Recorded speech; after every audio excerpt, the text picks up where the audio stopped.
Faidley, right? Faidley. All right, Fade. Sorry about that, Dr. Faidley.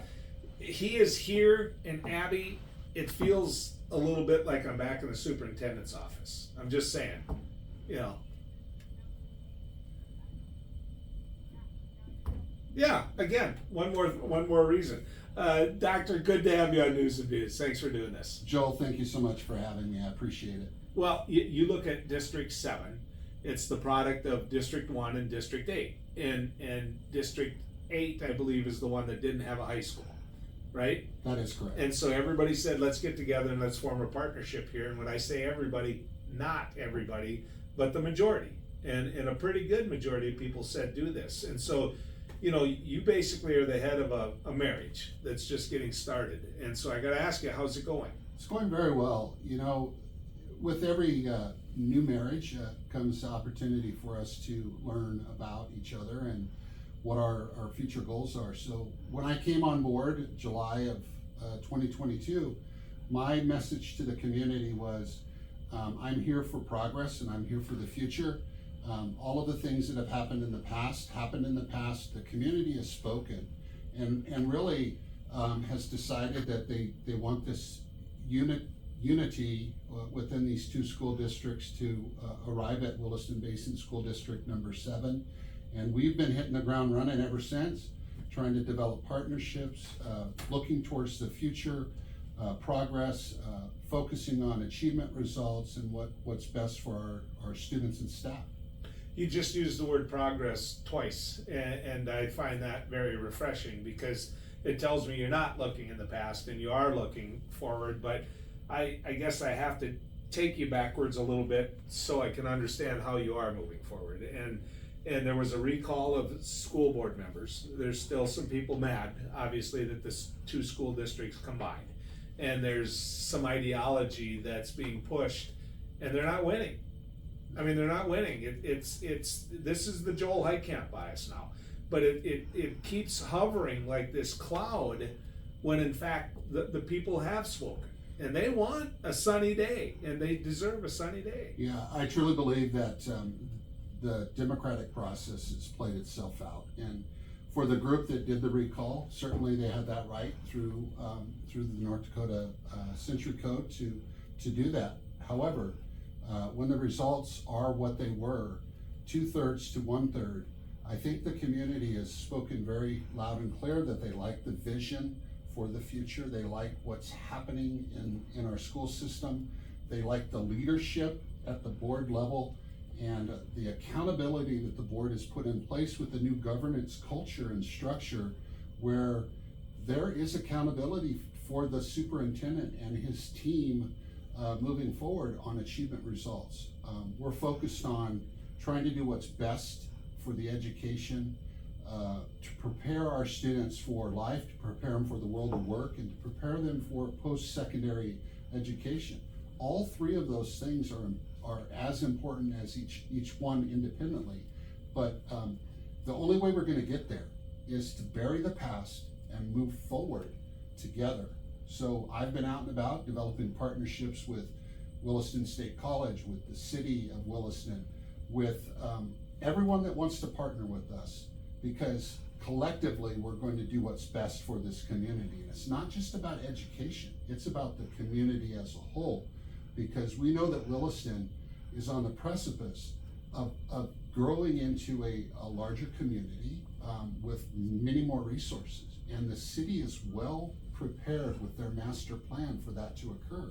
So we want to be, as the school district, part of the solution and part of the progress that's going to happen in our school community and our city. Well, Dr. Faidley, I have to tell you that's refreshing to hear, because what seems to have finally got in the rearview mirror is this lack of emphasis at times on the kids, you know, and what you just described is an emphasis on the kids, which is where I think the current school board always was. Yeah, and I truly believe that. Every conversation that we've had, superintendent to board, has been about students and what's best for students. And that's the lens that we will continue to focus on. Students and staff, the culture in our school district. The culture in our school district is becoming more positive every single day.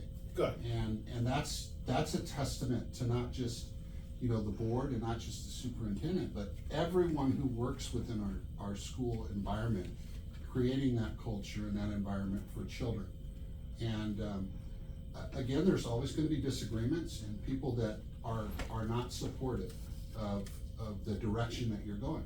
And that's the normal part of democracy, correct? Right, they can run for the school board, but when they lose, they lose. That is correct, and when you have the community speak as loud and as clear as they did regarding the future direction, now it's time, I believe, for them to set aside their differences and continue to express their concerns, because we want to hear and validate what they are saying, but we also want to work together on solutions for the future. And that's the part that I'm looking forward to, is coming together and, saying to ourselves, what's best for this community, what's best for the kids, and let's put some of those ideologies aside and look at how we can become better as an entire community. You sound like a man that really respects all opinions. You're welcome at the table to give them, but at some point, when that keeps getting pounded and they're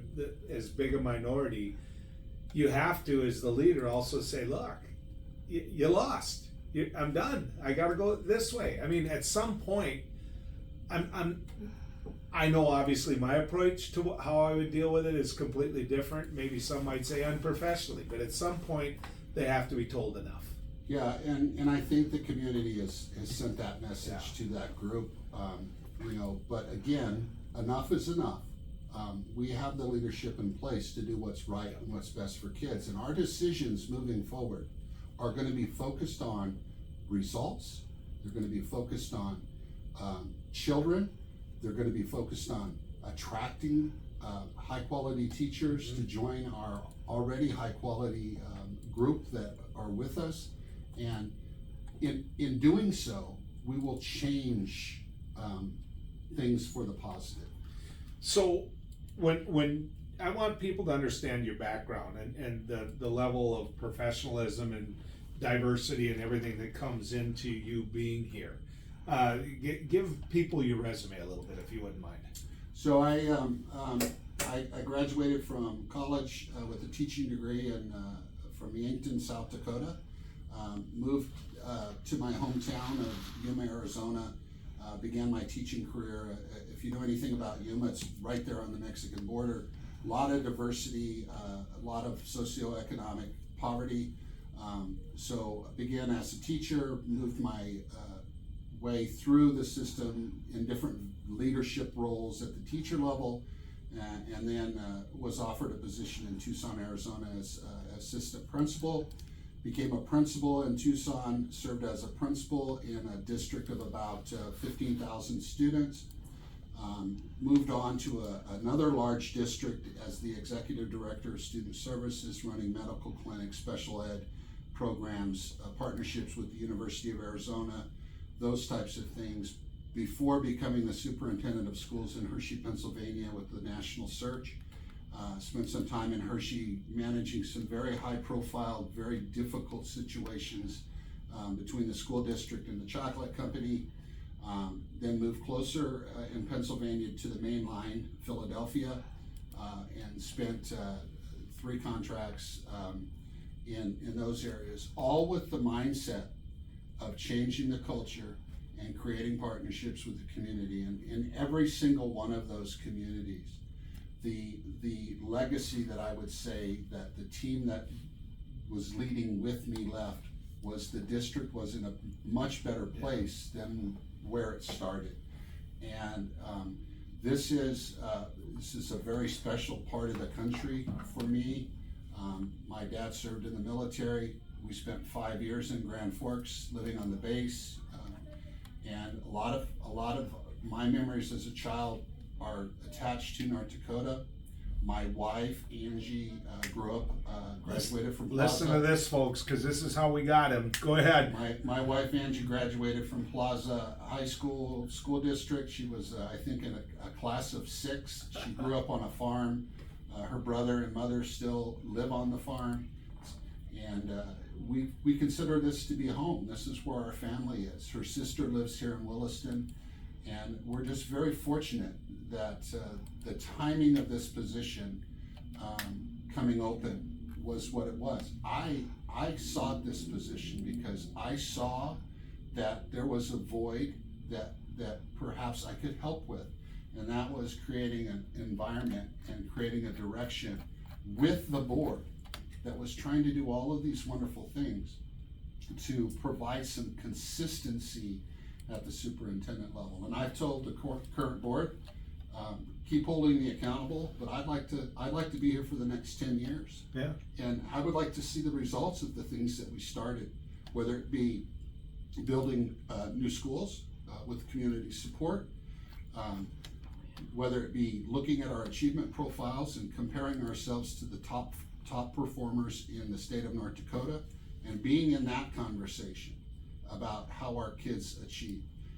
Being able to provide our community and the area of northwestern North Dakota with a workforce that is highly prepared, with our Career and Technical Education Center coming online here in the very near future, next year sometime. We'll be able to offer programs that we don't currently have through that program, not only to our students, but to surrounding communities as part of a cooperative center. And then, working with Dr. Herring at the Williston State College in providing additional opportunities for our current high school students to perhaps do what we're discussing right now as an early college high school concept. Right. And that's one thing I want to talk to you about yet, because we did that yesterday on the campus at Williston State. We talked about partnerships and whether or not K-12 is ready for that next phase, and you sound as a man like has got some experience. Hang with me, okay? Because I really want to take you there. Dr. Richard Faidley, every now and then the stars align.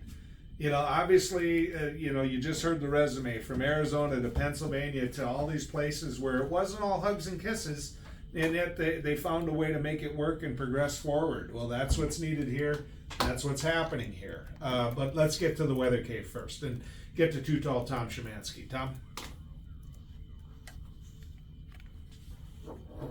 You don't have to worry. I don't want to miss any time when I could be talking with Dr. Richard Faidley about education as a whole. I said that I wanted to touch into that wealth of knowledge you have of the profession you've chosen on whether or not you believe kids are ready for college, whether or not you think K-12, not just as here, but as a nation, is doing its job. Well, hold on. Sorry about that. Go ahead. First and foremost, I think we have pockets of success everywhere. Williston is not unlike Fargo. It's not unlike Chicago. It's not unlike districts in Pennsylvania. We have a certain population of student that does very well collegiately. But I think where we miss the mark is, in a lot of respects, is providing that relevance for that life career. And what the research says is our current graduates are probably going to change professions at least 7 to 10 times before they get to retirement age. So how are we ramping up the relevance with what they're learning to apply that knowledge to their future? So we look at critical thinking skills, we look at workplace skills, and everybody that leaves our system is going to have a career. So part of what our approach is in Williston Basin School District number 7 is we need to provide those opportunities through career and technical education and provide those pathways for success. So I'll give you an example. So let's just say we're looking at the pathway of the health profession. We have a whole range of opportunities within that profession. We have certified nursing assistants, we have licensed practical nurses, we have radiology techs, we have critical care people, all of those types of things. And we need to provide that pathway for everyone, so that wherever they end up on that career trajectory, that we prepare them for life after K-12 education. That may be junior college, that may be a specialized school, and that may be a 4-year university. But there's a recognition that not everybody's gonna be the same, right? Not everybody is going to go to college in the same type of way. Yeah. Sir, keep doing what you're doing. And don't be afraid ever to look at somebody and say you lost. We're moving on. That's just my personal bias, okay? Thank you, Joe. You bet. This was fun. I'll see you back in Fargo. Good riding with you, folks.